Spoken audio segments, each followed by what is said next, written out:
chaîne de la diaspora congolaise.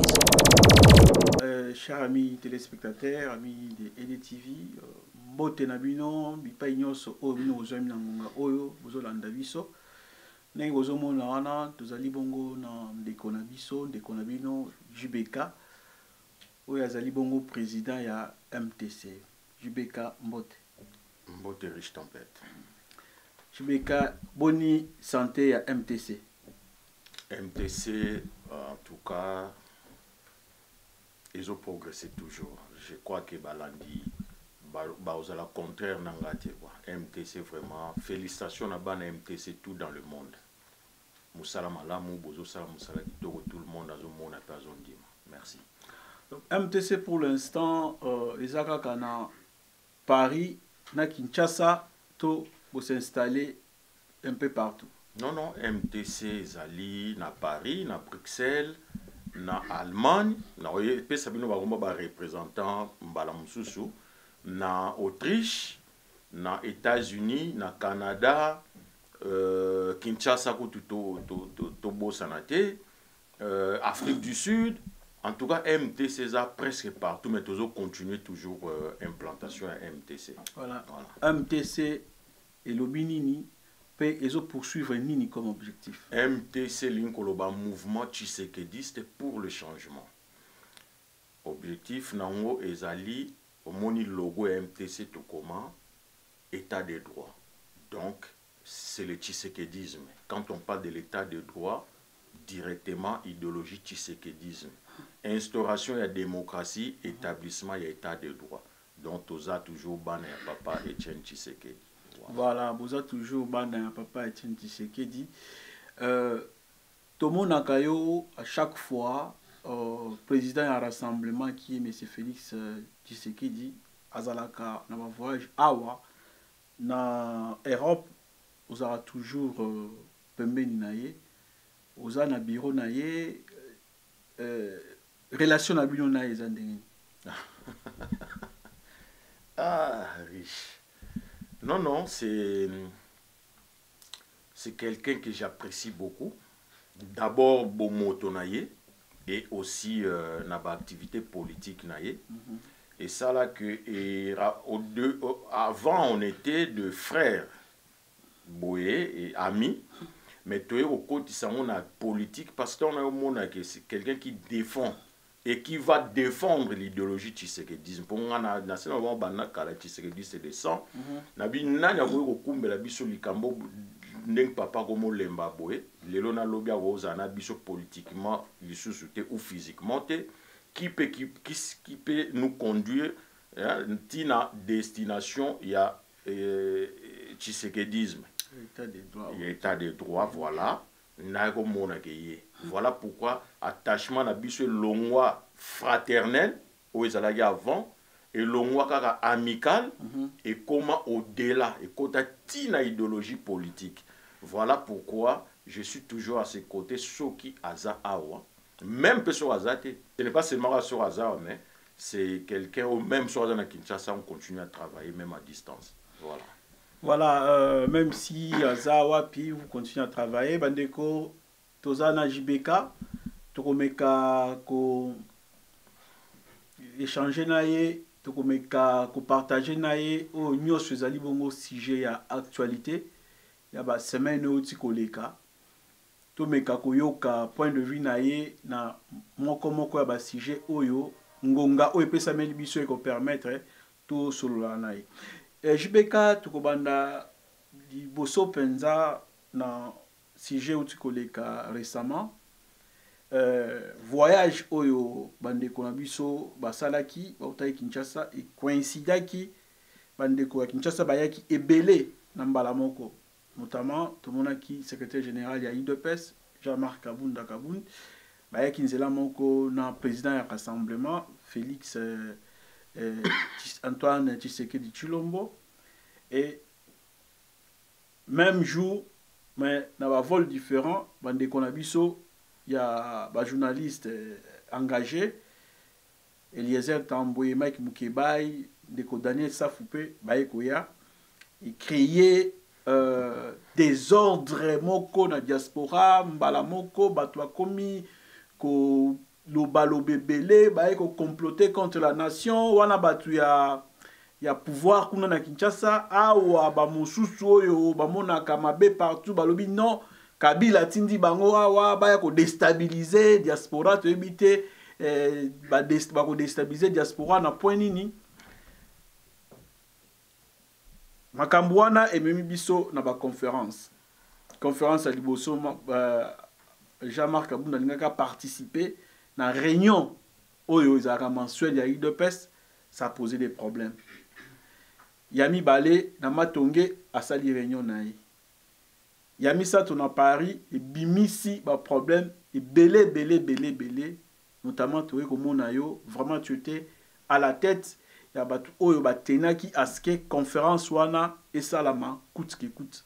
Et comment vous avez pu sécuriser esika wana nini oyo yo okoki koloba na bandeko oyo elekaki pendant période wana et puis explication nini okopesa na bandeko na présence ya bato nyonso totangi bayaki kosala awa na kati ya diaspora.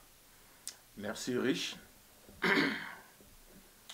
Et là on a goloba bandeko soki baye batu faut ba comprendre que pouvoir en place ba komi na bobangi ndenge président Nabiso Fachi aloba toujours la peur a changé de camp.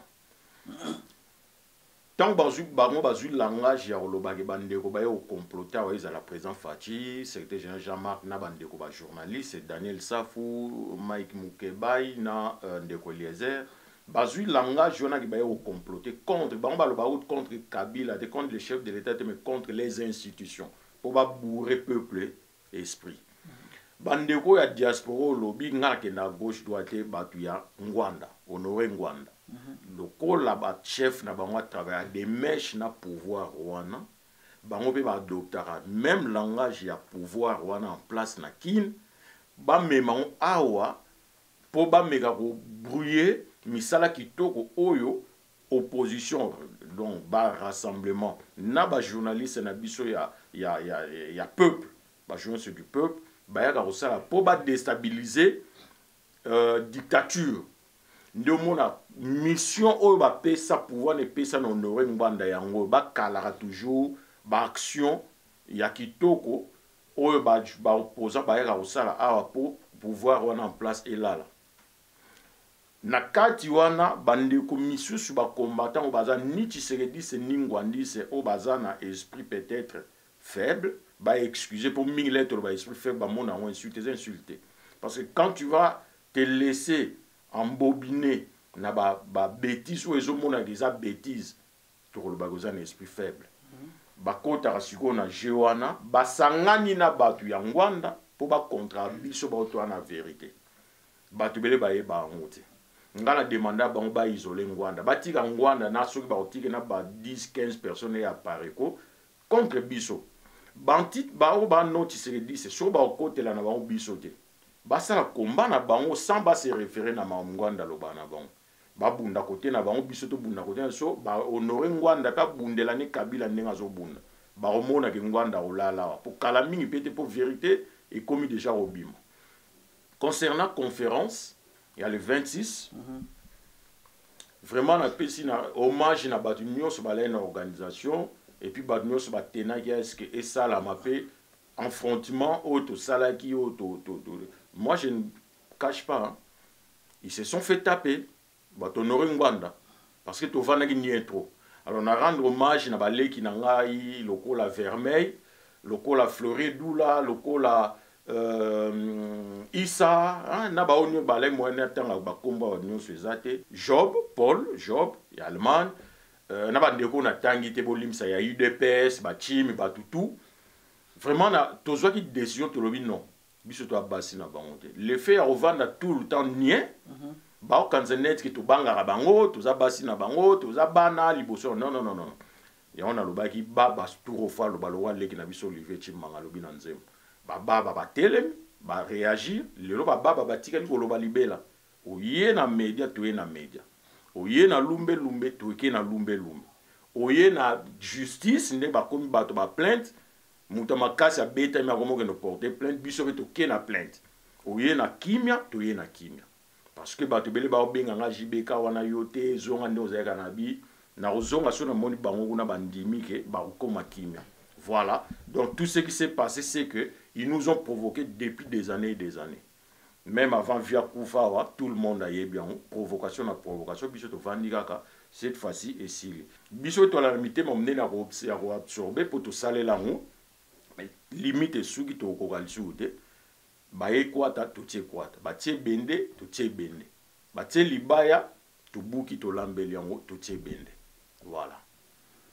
Mais au yanolité parce que Bobembo il y a président à rassemblement et même qui est qui nous dans les États-Unis, Jean-Marc Aboum, Belgique, France, Bandeko ana mususu pe France, Belgique. Est-ce que yo ne tuza na katia siya joana na tunaki mission na bango izalaki penzani? Mission na bango ezali omoni makambu oyo gouvernement na en place bayebisaka libanda et reflétera na vérité te. Biso rôle ya opposition ezanini contrôler et dénoncer. Pour dénoncer une opinion nationale, il faut le faire une opinion tant nationale qu'internationale. Pourquoi? Parce que nous tous ça la partie à monde. Il faut vérité zalaga éclater. Pourquoi même la chaîne TF1 RTBF awa balobela mramba Congo mingité? Parce que bazoe bageso bazolo ba ndenge zali population, peuple, ou belge, ou français, ou n'importe quel peuple en monde, bah, bah, vraie vérité, bah, peuple n'a pas de pression, bah, gouvernement, ou ya awa pression, pour bah, on peut pression, na oba na Congo, pour Congo, ça l'a bien, puis surtout, zonga zonga na Congo. Voilà pourquoi, bah, bomba, et puis, biso le roi toye bien, voilà pourquoi, opposition, sur, bah, dénoncer na peuple, ya Congo, bah, ya kapé libanda à koye, bi sa vérité. Et puis, bateau ba boya rango, o ba yeko compléter côté mboka. Ceux qui déjà gouvernement zo boya ngo, ado bimisa ba ba yeko compléter pour na mboka. Mais comment ça se fait que bino pe li soit na diaspora bolo ba même langage na gouvernement. So gouvernement na ba banga rango, cela veut dire que touchera bango et bougera ba faire na bango. Bino lieko bo appuyer ba action ngo, bino so bozo diaboliser ngo. Gouvernement na zo so la preuve. Jour il y a conférence sur il y a biso il y a IDPS on a bâti sérédiste en France il y a le secrétaire général Jean-Marc RTN ça est déjà prêt il y a olagi ça que bato ngwanda ba beti bato IDPS que toute conférence c'est annulé ba neba l'action na télévision mais tant biso to beti ba yo monyo RTN c'est à lobel on ta lobel rien parce que baza des mèches ceux qui RTN ça zo zela lagisa makamba IDPS na bâti sérédiste c'est échoué. Ça veut dire que nous ne travaillons pas avec eux, même des baloba président Fatia, Lia Kanaba, ça veut.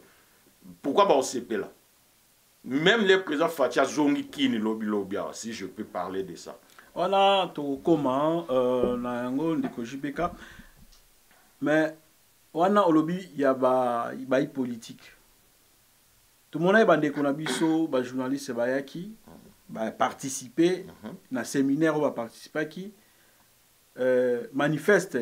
Il y a bana mboka Congo, il y a peuple, il y a citoyens congolais et botami na mboka Paris. Yo ozalaka na mboka Paris. Est-ce que si o tchelinzaka na kombo na yo pe na kombo mouvement na kati ya manifeste na to na nte? Non, sincèrement, na tiena mlinzaka te, nga nazo faire partie à rassemblement. Na landaki président Fachi alobaki ke rassemblement a otsa linzaka. Donc ce rassemblement te linzaka voit notre président, moi je soutiens et nous respectueux la hiérarchie. Nous avons un président qui va signer, donc il va signer au nom du rassemblement. Par contre, moi c'était Mouké Moni, Mamtozolo va bandeko ba diaboliser biloko ya ndeko Daniel Safundeng Baya qui n'a pas syndicat doko.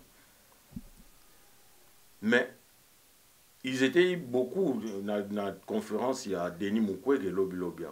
Différence c'est ça. Na bao kutu bazo sala que to sangane boke to sala ba action. Denis Mukwege vraiment merci naye, encouragement, félicitations. Azo et de lebiso ba maman bazo a violé to ko ignorant. Mais à part ça, action ou gros sala ge et contribuer to bengana Kabila eza wana. Ceux qui ont participé à l'action ya bengana Kabila te mais Kabila atikali na pouvoir. Lui va soigner ba maman na tant sur Kabila aux en pouvoir à un moment donné encore épuisé, que ce soit financièrement, matériellement et moralement. Il faut dans et logo balobara soko pesi mutu mbisi lobi ayoka nzala mais soko lakisi ko loba ko péché ayoka su nzala te azo traité mais asangana na baninga ya rassemblement ou autre mouvement kaka o ezana na objectif ya kobenga na Kabila mais il a signé manifeste bien bon si go bato balaki simane lobi na conférence ba diaboliser qui manifeste sans pourquoi yé mo leader na bango oyo bakinde oyoka samedi hein, c'était samedi je crois andimi on pas signé bon bango bazo diaboliser bango pourquoi bali une chose et son contraire. Voilà. Moi, j'encourage cela. Rassemblement au signé par notre président. Donc, j'adhère. Voilà. Donc, manifeste, ils allaient au Koba, c'est au Koba, des mamans balobaki, ils sont différents. Na fonds citoyen, au Ebotamaki en 2016, na mutuno bisto tuna ibango. Na moni batu baza ko continuer ko signer manifeste wana. Tout ça ko espérer et ko bota buma malam. Ndeko Jibeka yo ozali moko ya ba membre ya rassemblement utikoloba awa bandeko baye na Europe awa président rassemblement akei na États-Unis asali ba contact akoya ko sala aye awa alingi kozonga parce que ba prévoya ki meeting moko les 3 et pas iwapi ba ngai ba solola na ba congolais lolenge constitution ya mboka wana ezali ko pesa bango pouvoir ndingisa mais kasi manifeste meeting wana baboyi ba tenir meeting na bango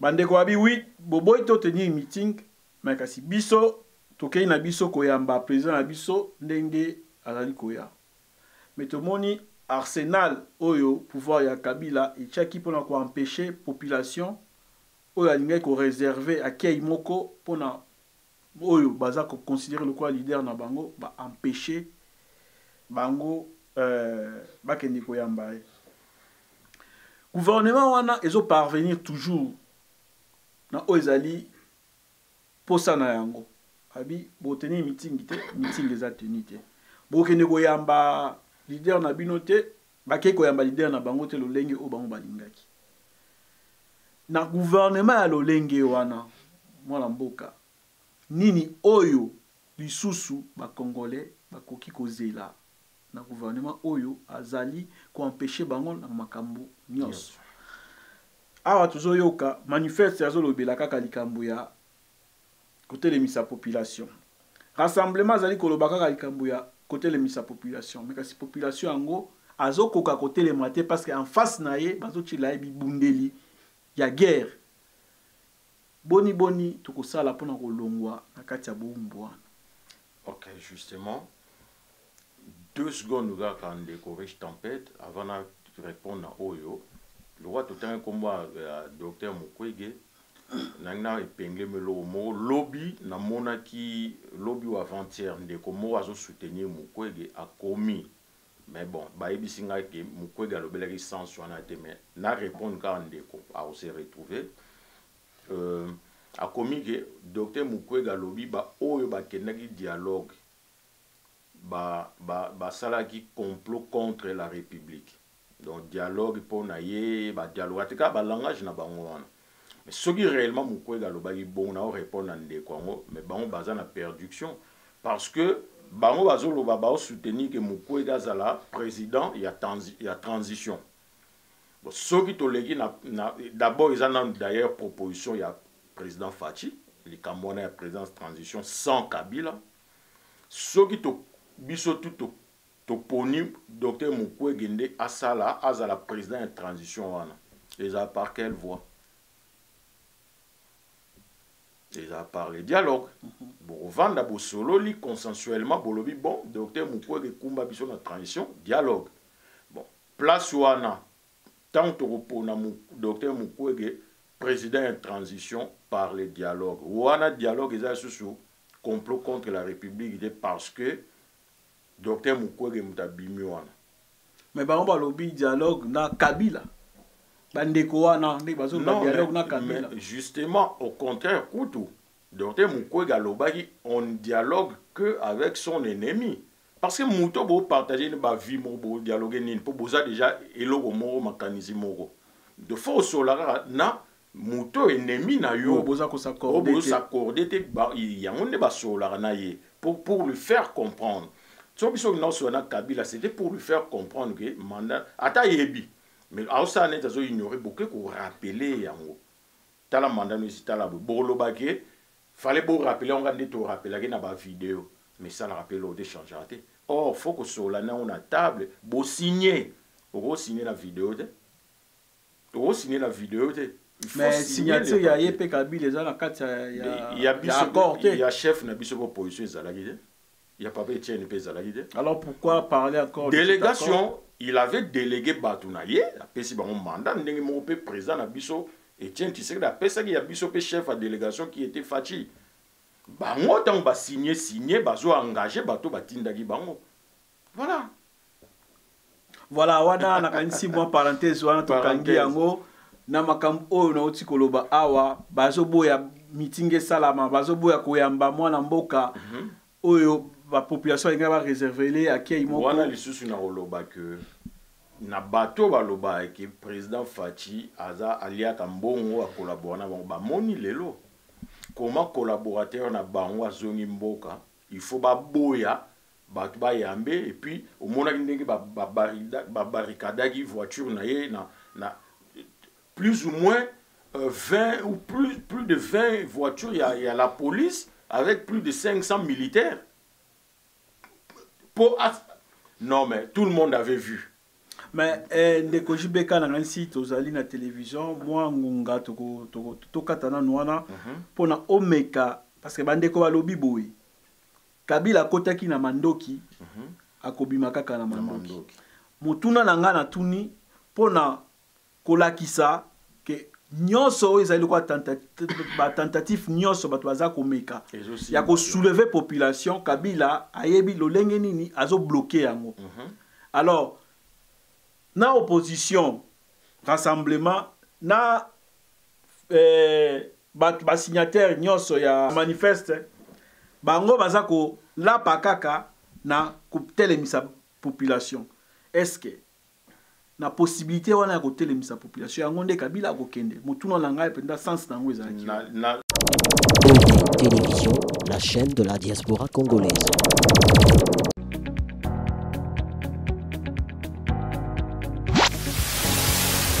Salut, bienvenue dans votre émission 100% grâce. Boula Mwanzambele qui est tellement aidé.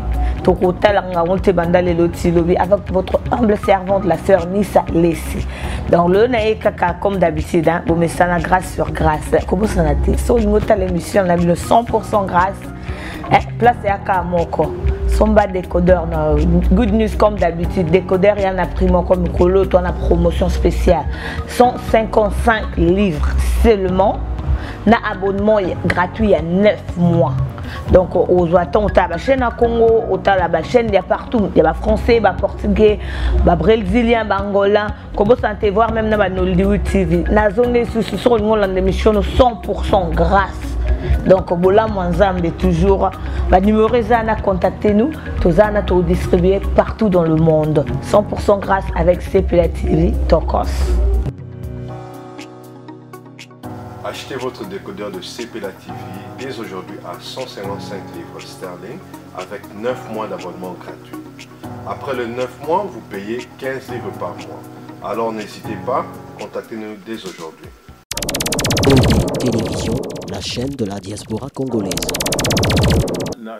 Nalobaki na okoma na réponse na linga ndeka otalisa bato o baloba ke président Fachi aliaka na Kabila ba image ya retour na ye ya dimanche na Tongo elakisi bango ke babima na ba illusion wana ngwanda tia bango na mitu preuve ya ngwana ti ngwanda ko zonga na kini lelo Kabila occupé ba otina ata même soda mota kange ne ba kanga ki président Fachi dimanche en plus, deuxièmement, ça prouve qu'il est en train de leur faire peur. Bon, mouton a lié à Kanabarbangi Bondengi. Mundu qui était ni de l'autre côté, kaka peuple. Pour peuple, na preuve. Réponse na okutu yango. Peuple wana kaka. Bana mindu qui était, président Fatiana mindu qui était, mais moni ndenge et les gars qui dit moi. Ça veut dire que ce qui a peuple lobi na ngoyo, peuple ce qui a détermination à l'ongolu peur. Peuple on a bimi na balabala ta 5 millions Kabila Kimi. Biso toko ko prêcher ko si mamandu gité surtout pas na ba télé boy. Et deuxièmement, biso to kenda na mambu idéologie mandu gité. Pourquoi? Pour éviter ya robot elle soit un deuxième dictateur. Ndingo utolo ba ko tel mandu ga linga okende sans mandu gité. Biso so tozo linga to changer yango. Pour ceux qui biso pe mutu mo asi même Roger Lumbala ndenga za oganga lelo lo wa ko moteka vraiment mbala ngutu na kin donc et justifier malobane. Ana ba ga aussi mamandu qui so azu bokonza pesi bokonza azong c'est le vieux chichi bokonzi na ye. Yo ndimeng yo moni pas au risque ba vie na yo ozu bokonzi pas Kabila na manduki ozu vieux tie non. Soko zu mokonzi na manduki okotikara yango facilement te. Justement yango moni idéologie il y a état de droit na démocratie et aussi ngato zongo par élection.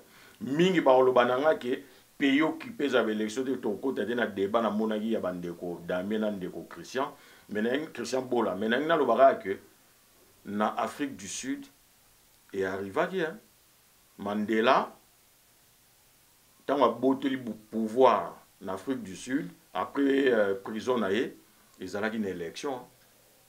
Donc, on peut s'inspirer dans exemple en Afrique du Sud. Ceux qui le simbité, lobby simbité, lobby okuna, ngana za sûr que ego simba. Et puis l'air ego simba, n'débat ba mona bena établissement, instauration, il y a une vraie démocratie, un établissement état de droit. Mais mandouki ego engendré car mandouki ego engendré mandouki, to s'en sortir, to tirer la situation na seko na seko. Bakoko na biso, bakoko na biso, ba vivre kimiate na Congo. Voilà pourquoi biso to lingara to zuila yango par voie démocratique pour démocratie na stable et durable. Voilà. Voilà, donc deko nakanisi bolandi bongo jibeka et ano apesibino. Mais par contre riche. Alors on a mandoki à côté de mandoki bakoy kolongole kaka na mandoki te. Oui. Par contre UDPS ni idéologie tshisekedisme et empêcha mutata mota simba manduki ndena mona ba ba hotel mais IDPS ça bango bazo accompagner Kabila une fois mais nani a peki sur au simba manduki pour que nous beta la IDPS te yo so mona communiquer mo IDPS a sale lobi muta au simba manduki so neni non allez-y bo sala yango soko bokoki to beta no maboto beta Laurent Désiré Maboko to moni sike kumbi biso. Mais au salon on a un moment là je pense que le peuple congolais a obéi les maboko. Suite sur les bien, gloire à Dieu. Mais surtout sur une dictature. Mais au salon on a obéi les maboko. To pekisi mutute. Muta ganga manduki a ngwana ganga manduki. A côté a comina soulèvement populaire. Mais soulèvement populaire paye un de bengan occupation te. Soulèvement populaire go bengan occupation te. Bo se soulever na bino mais mususu so ya zui. À mater binotou, à vendre les sous. Ce qui vraiment ton occupation, il ne faut même pas que songer dans le soulèvement populaire. Il ne faut pas zonger dans le mandouki. Le soulèvement populaire, c'est le mandouki. Mais, difficulté, même si mandouki, c'est que face à appui, il y a la communauté internationale. Soit un appui dans le souk, le John Chibang, et le souk, le souk, pour mater. D'ailleurs, on a la base arrière. Voilà, on a sujet Moussousou ndeko tengato kabola moi ba sujet d'actualité na kanisi to simbi misato mibale misato to komi kokoma na suka na Kinshasa kuna bakomi kobelela troisième dialogue kala milité et pour salama bazaka ko solola déjà na Félix Tshisekedi pour akoma sous premier ministre toki sukovo ingila lobi non bazo so hollandais butu na Jean-Marc Kabund yende muto comme premier ministre ezali penzanini est-ce que yoza pour le troisième dialogue parce que na moni yoza mutu lingi dialogue mingi est-ce que olingi to kende sous dans troisième dialogue ton ndeni non riche oki moko ko zala iza pona wono silisa kosilisa nini lisusu oyo esilaki parce que na oyo esalamaki boyokanaki une année lelo tokomi déjà na mois de septembre donc 9 mois eza déjà entamé soki olobi kosilisa oyo tobandaki soki siko basilisi yango donc il faut kopesa susu yango une année à mobimba ya transition ya on a zoloba que sur landi même président Fachi na RFI ou bien na radio nini ya Canada le kaki alobi boye puis naza d'accord na ye alobi na minute toza boye 10 décembre on peut encore faire ne serait-ce l'élection présidentielle oyo kolanda soki ye koti na ngata na 2018 début 2018 mais il y a présidentielle toko sala on nanu la minute donc soki toko zonga ko silisango de façon que premier ministre crédible oyo a organiser ba bonnes élections azala en place je vois pas de convenir pour que tout ça la élection présidentielle Joseph Kabila akende mais soki nde même présidentielle et ko sala maté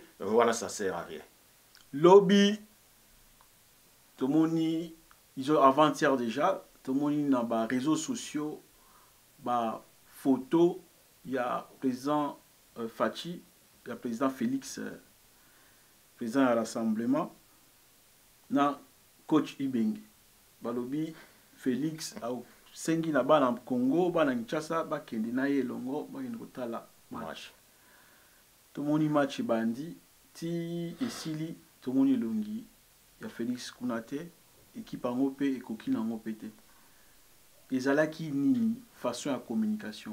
Qu'est-ce qui s'est passé? Bon, je ne pense pas que ça venait de lui parce que tant on a monagé, on a bengagi quelques partenaires, c'est bon arrêter de dire ça depuis Béblo pour président Fachi, tant on a aussi sa conférence naïe, alors que nos avions ont voyagé. Vous comprenez? Donc on a déjà que c'est faux parce qu'on a eu que le programme des alagis le même jour aux avions, alors que Mboga, alors il y en a un awa, dès que tu as en Europe. Après qu'il y a un Afrique, après Zongi Kin, je connais ce programme. Tant on a mon bilo mais c'est pas vrai. Na bengi bateau na epsi bon non arrêtez de faire ma publication pour arroser jamais dans ça pour faire voyager les locaux après conférence.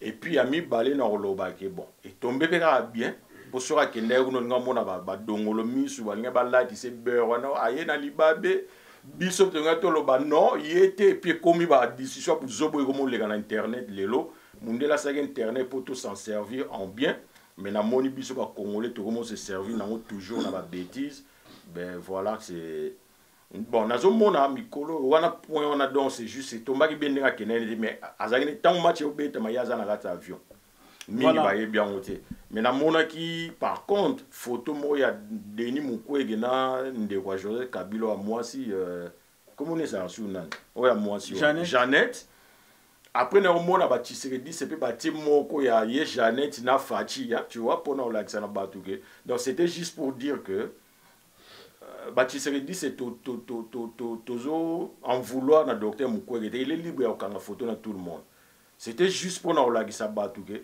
soki zalaki Fachi mutakanga photo na Jeannette d'internet et panzani ba clavier bato linga ko na kofinga le docteur Mukwege mon est insulte nous ne sommes pas pour les insultes ko laksara na bato za Mukwege za la Fachi ils sont libres un jour ya okanga photo na qui ils veulent ko kanga photo na mutelaki ko lianete ou bien ko tekele mboka te voilà bandeko na kanisi to zokoma na suka ma eloko moko ya suko to na lingi to kabolanga na yo to développer en 3 minutes pour to sukisa émission na biso Jubeka to kende musika mingite na 2010 2011 to monaki diaspora ndenge nini ezaki na puissance sur le plan l'influence aussi sur le plan politique tout sanganaki biso tout ensemble ba combo ya gauche na droite ezalaki te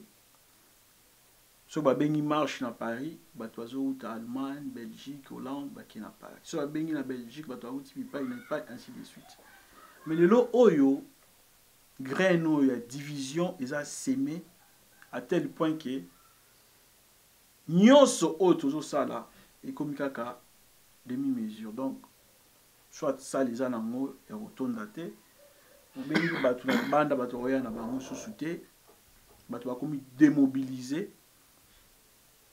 Les bato nyonso oyo basala ba groupe na bango baza conscient na situation wana, mais apparemment eloko moko te ezosalama mpona ko mettre fin na babiloko wana oyo eboti division, eboti tribalisme, il faut le dire, eboti séparation. Togangaka kaka balkanisation à Congo, mais tout de suite au balkaniser Congo spirituel, même verbalement, spirituel et puis verbalement déjà. Tant que tanga école moko, c'est comme si ça ils faire partie à Congo te, comme ça bois qui peut se faire partie à Congo te. Na ngambo na bino bozo kanisa nini pour la situation wana to demeurer kaka na yango bongo to lukila yango ba piste ya sortie pour na tozonga ndenge tozalaki pour na tozala efficace. Merci na question eza vraiment moto ya mingi soko moni ti lelo oyo ba tshisekediste ba vandaki na ba provocation wana ba répondre na ba insulte na ba tribalisme na tout ce ko tango ba haine même, c'est parce que ils étaient toujours prêts ils étaient toujours prêts à ça la réconciliation aux oloba, il y a ça la unité wana na baninga. Mais plus tozo vanda tozo mona ke au lieu que tika la peut-être séparation wana, mais il y a comme net batu ba comme mona net il faut ba beta rabiso, faut ba maltraiter rabiso, faut ba mater biso ndé monisco to ça la paye ya biso révolte comme net ral bol to monique bande ko ba comprendre que toza na besoin ya paix. Je vois pas comprendre dans notre photo là que c'est pas on peut sigo que biso to ami bali pe basi un pi koloko la bango et comme sigo yo électrochoc maintenant pour na kosilisa ngonde ngo utoloba batu faut bazonga na conscience na lobaki dernièrement émission mo ilega et ça même pe na EDTV na ebité na tika au monde en et quotidien na bilili na lobaki conscience ya batu na ba vieux chichi batu na interview mo il y a plus de 30 ans. Congolais pour émerger, il faut ni na lobarara pour changer mentalité. Tout changer mentalité. Conscience et zonga. Babiloko badlona ki na mitwa batu ya tribalisme, ya séparation, ya nini tout ya haine. Nga zonga ra toujours na honorer ngwanda ye mutu a créer loko wana. Batu babima nelo yango moni ndeko Damien lobi faut ça la déprogrammation. Yo to so bandaki déjà plan ngo otambola na bamboka mona etsa ko na après. Il y a quoi accompagner na yango ko déprogrammer biloko wana mais na monaki pona suki sande ko Christian Bola na débat na bango lobby ezaka ko déprogrammer ya pare côté maintenant il y a imperne ya UDPS na banini c'est bien mais au moins toyebi que à pare ko ba loni un tribal jalousie et tout pour leader na bango ça jaloux deux choses ça c'est biloko wana jalousie ya leadership et puis travail avec Kabila pour faciliter Kabila ko se maintenir biloko mibale wana babima kuna batikele ye moko yango ndeko Christian wanto yebi apparaît ko aloni nini to nini pe na mitwa batu toza na occupation to ko sa sur le msu te marche te nini te politique te oui mais yo pozo no mandu ki te so to tiki Kabila bon même pas ba marche même pas pression mon politique na revendre 100 ans malamu to sala ta auto sala zo senti quand même que moi résistance des en face que de rien pour yo zo no mandu ki te poza na auto zala pe na ngote yami iwana ya pareko ya ngwanda ya un père baloba qui une mission wana aloni dictature aloni qu'est-ce que je vais dire ngakaka nazawana ngakaka je reste UDPS aye abani ko déprogrammer on a mis toi battu qui soko botami olingo linga toza déjà impère UDPS papa itien tu sais abani ko déprogrammer on battu ndenga koma kiti ko luka ko sa démocratie ezaki déprogrammation bon maintenant oh il y a monaki UDPS alona na mitwa battu ya négatif ndeko Christian Bola ils appellent motuna eza nini poto yeba parce que pour na soigner maladie il faut qu'on diagnostiquer ça le diagnostic boyebi eza maladie bo ba traitement pe na kisi songolo to pakala soka yebisi biso maladie au UDPS aloni na battu ya mabe to ko se mettre en cause to bani ko déprogrammer là on peut battre mais tant qu'à yebisi biso en côté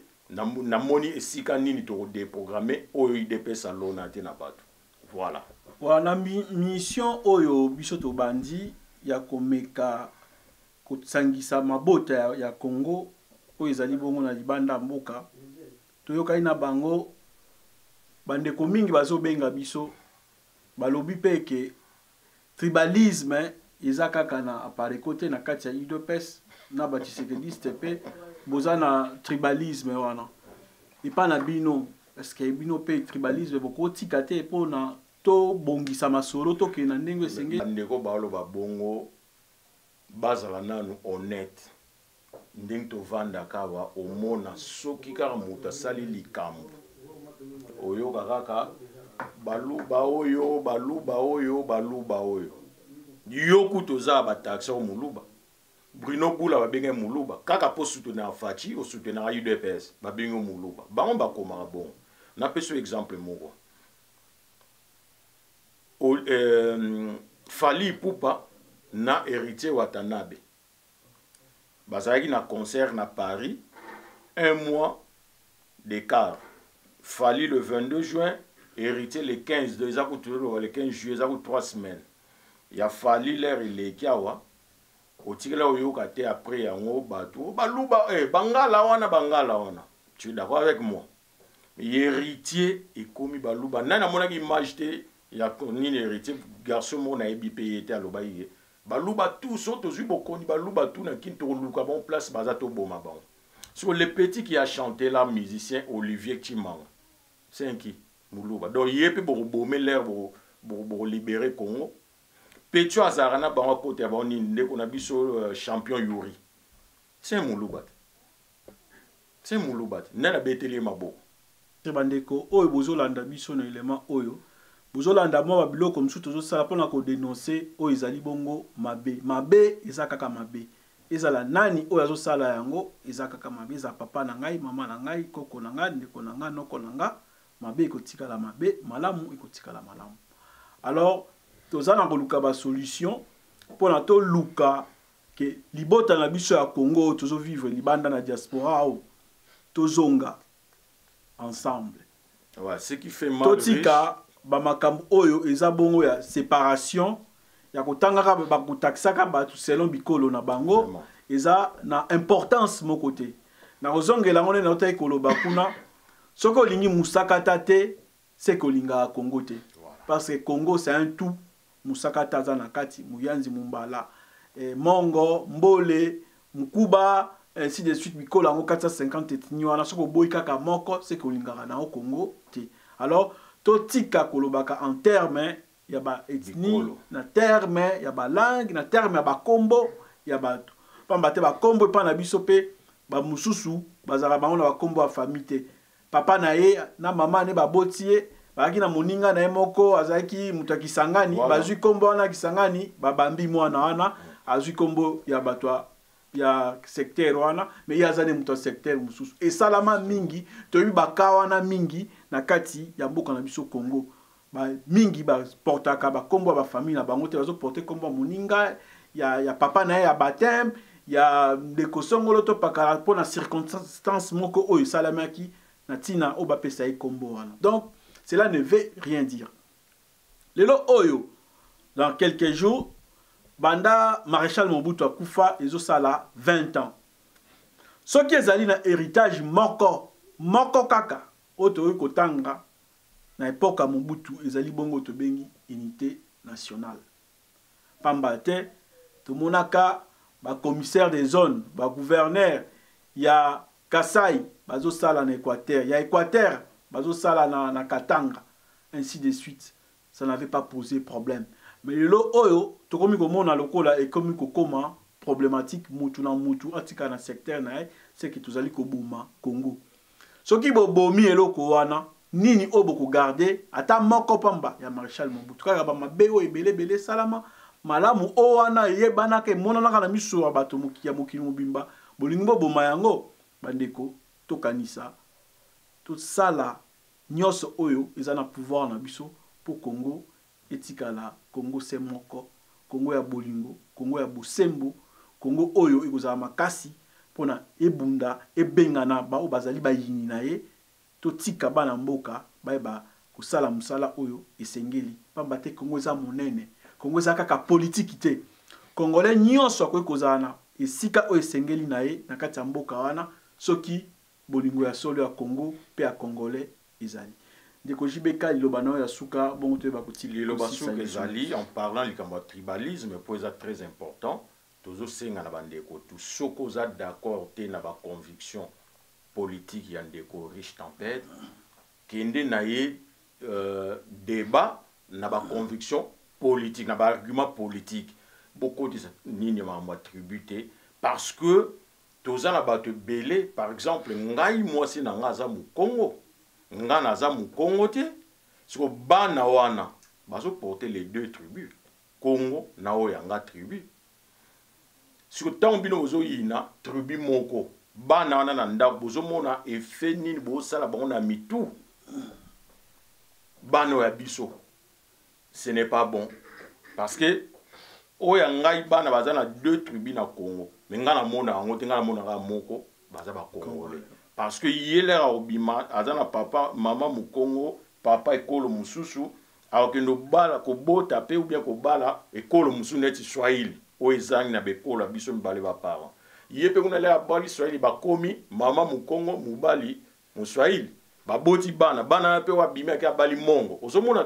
comment donc ezaka biso na biso batu moko mais bozolinga to kabwana na makambo etali tribu ce n'est pas bon tous à la adversaire na mamutali politique et notre tribu eza mabe makasi botika yango merci Riche. Voilà bandeko botika yango nakanisi toyokani malamu plateau na biso eza ya kufungwama yo ndeko oyo ozana likanisi na etali makambo Congo ba numero na biso yango wana bobenga boya kopesa oyo ya bino makanisi pamba te nakoki kozala na ba conviction nanga mais nakoboya koyamba yo mutu ozana ba conviction autre que yanga ite pamba te so naza liboso ya micro on a invité nakosala musala oyo micro oyo epeseli nga na sala ba conviction nanga nakotia yango pembeni ba numero yango wana bobenga toyeba boni tokosala pona Congo na biso ekende liboso botika la malamu beto monani ba na sima ndeko jibeka merci Au revoir, au revoir. Merci. OB Télévision, la chaîne de la diaspora congolaise.